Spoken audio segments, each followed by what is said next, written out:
Hello, dear friends. I hope you've had a very good week. I have. I'd like to welcome you to yet another episode of Tidbits of Tasty Tuesdays. In our episode today, I want us to first review what we did last Tuesday and then go straight to what we need to do today. Last Tuesdays, we talked about how to get better in your business again. And we talked of three things that we actually need to do. And these three things that we need to take into consideration are having a plan, pitching the business, and of course, getting a mentor.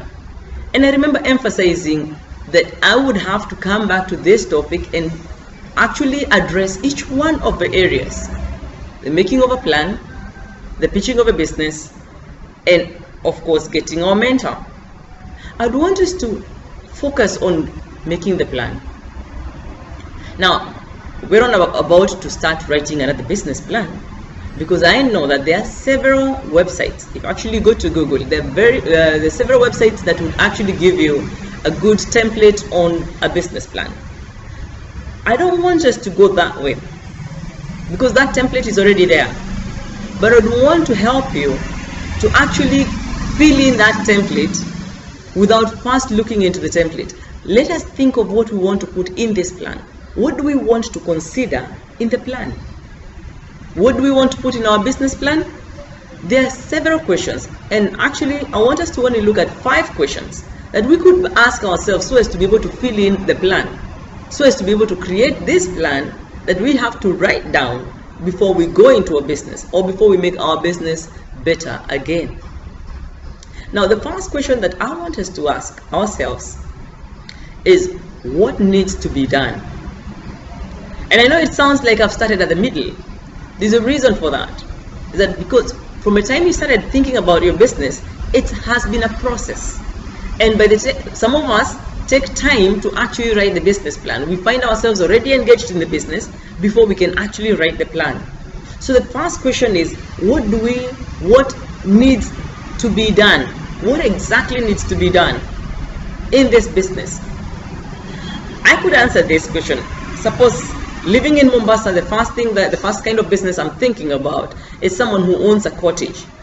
Whether they're doing this on their website or they're actually writing about a physical business, they need to know what needs to be done.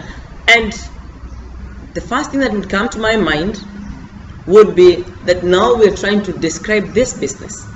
What does this business intend to do? And in my case, I would say our aim here is, or what needs to be done is to provide a place of rest and relaxation to a traveler, to our travelers, or those who will come our way, our guests. We want to provide a place of rest, a place of relaxation. And that defines what needs to be done. That defines our business. That describes what kind of business we're going into, the kind of business that provides a rest and a relaxation point for our traveler. And within that question, then we ask another question that is very simple. How do we do that? If we know what needs to be done, the question is, how do we get there? And I know we could quickly go and say we will provide a bed, we will provide a mattress, we're going, a very comfortable mattress, maybe a Vitafoam mattress that is thick, high density.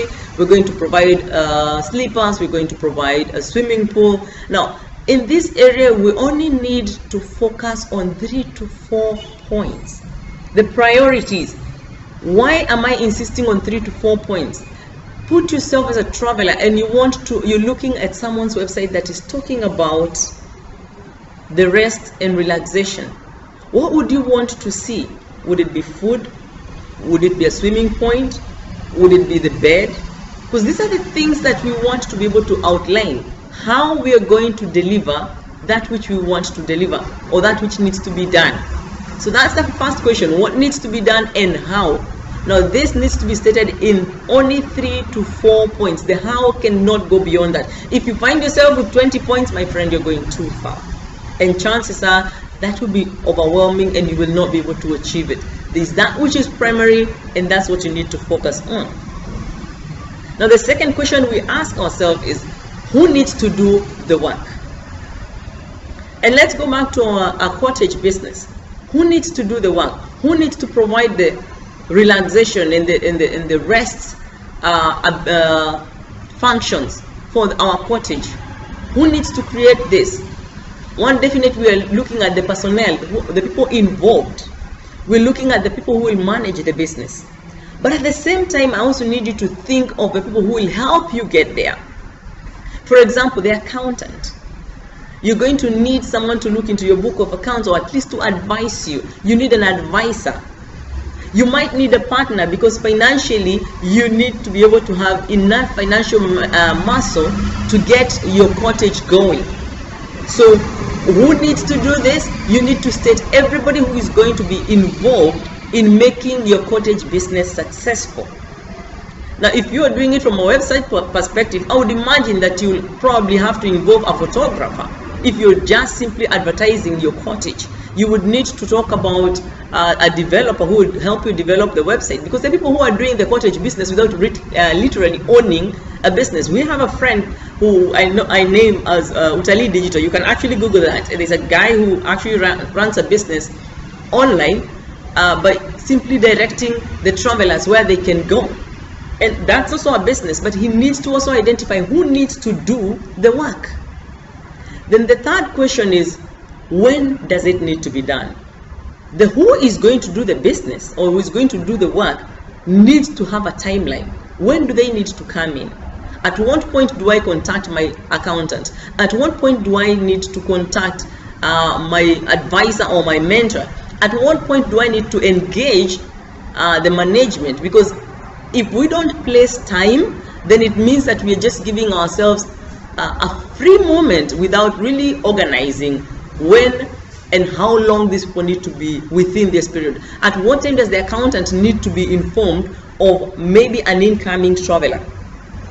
These are things that we need to put in place, and these are things that actually go into your business plan. The timing. The fourth thing is, what do I expect from all these people who are helping me get where I want to go? And sometimes all these people is me divided into different areas. Now, at what time at what time do I put the work into place? But now, when we talk of what I expect, being realistic, if I was traveling from one place to another, I would have to have the whole journey in mind. I need to realize that the farther I travel from a starting point, heading to the end point, I'll be getting tired. And the more I wear out, it means my energy goes down and I might need food. Now, what do I expect? I expect that I'll be putting in food and I'll be losing energy from time to time. And this is where the cash flow comes in. This is when you need to know the amount of money that will be going in and the amount of money that will be going out. I know quite a lot of businesses have focused on profits. The problem with only focusing on profits is that we tend to forget that there are people involved who will need to be paid. There are things that will come in and will have delayed outputs. There are what we call overheads that we have to have, and definitely the profits may not show directly for this kind of people. For example, let me ask you, you have a notepad on your desk. Have you factored that notepad as part of the expenses? You know, cash flow has one problem.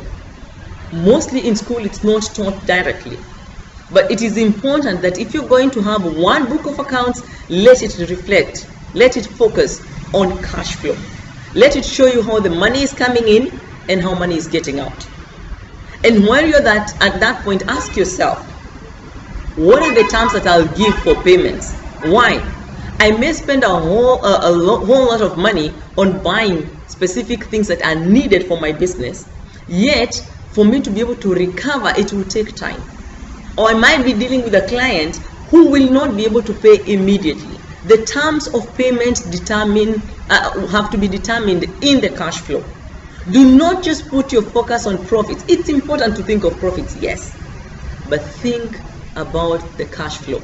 Show how the money is coming in and how money is going out. Think of how the energy gets off your body and how you have to take maybe an energy drink to get more energy by the time you complete, to be able to enable you to complete your journey. Now the fifth and last question is, where do I want to be in future? I call this point dream on, and not in a bad way. But if you're going to go into business, where you start is not where you will end. Your goal cannot be equal to your starting point. Your goal is where you want to go, where you see yourself. Think of my story when I talked of when you want to start moving from one point to another.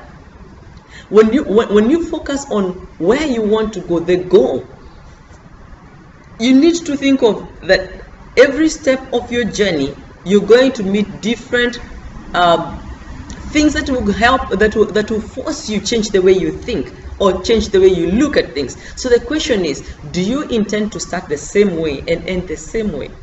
If you were to take a jog, when you're starting, your heart will be at a certain rate and to be beating at a certain rate. But as you progress, what happens is that your heartbeat, the rate increases. And these are things that you need to consider even in your business. And this is actually the development section. Look at or project the future of your business. That for the first 1 year, I will probably just handle the local tourists in my cottage. But because I'll put up a website and I'll engage social media, then I know for sure that I will need more financial muscle to do that. And I also expect a higher output. And the more the output for me in my business, it means that I will need maybe to expand. And maybe I will need to think of how to maybe get a second cottage where I can get more clients. These are future plans. They do not need to be things that you can achieve at the beginning, but they must be within the plan so that you know how far you can go. I remember talking last time about selling mangoes as something we did when we were little, and we had to plan. Let me tell you what we used to do. We used to plan on how we can start with 10 mangoes and how by the end of the term we would be selling about 20 mangoes or 40 mangoes, and we would keep increasing the number, and we would have a plan of how to reach to more and more people. Now, your development plan is what tells you where you want to go. You must be very imaginative and at the same time very much daring. Now, remember, in all that we've spoken about, I'll tell you this: a plan is nothing if you're not going to put the muscle of execution into it. We can write the best business plan or even hire someone to do this for us, which I completely discourage. But if we're not willing to put this plan into action, we're just wasting time. So before you think of sitting down to write your business plan, I'd actually advise you, don't sit. Get the sticky notes, stick them on the wall, and get these five questions answered on the wall when you're on your feet. If you want to involve an expert, involve them when the sticky notes are already on the wall. Why? If you actually sit down to think, there's a very good chance that you'll be forced to follow a template that was written by someone else and your thoughts are not into it. Think of these 5 questions that I've spoken about. Go through them. Use the sticky notes. Describe them. Write them down. Get maybe even a friend to look at the sticky notes and see how you're doing before you can even think of getting into that template. If you find yourself forced to go into the template without writing those sticky notes, abort the plan. It's not worth it. If you find yourself not willing to go on into the plan, maybe you need to speak to a mentor before you get into that business. There's no need of getting into your business without a plan.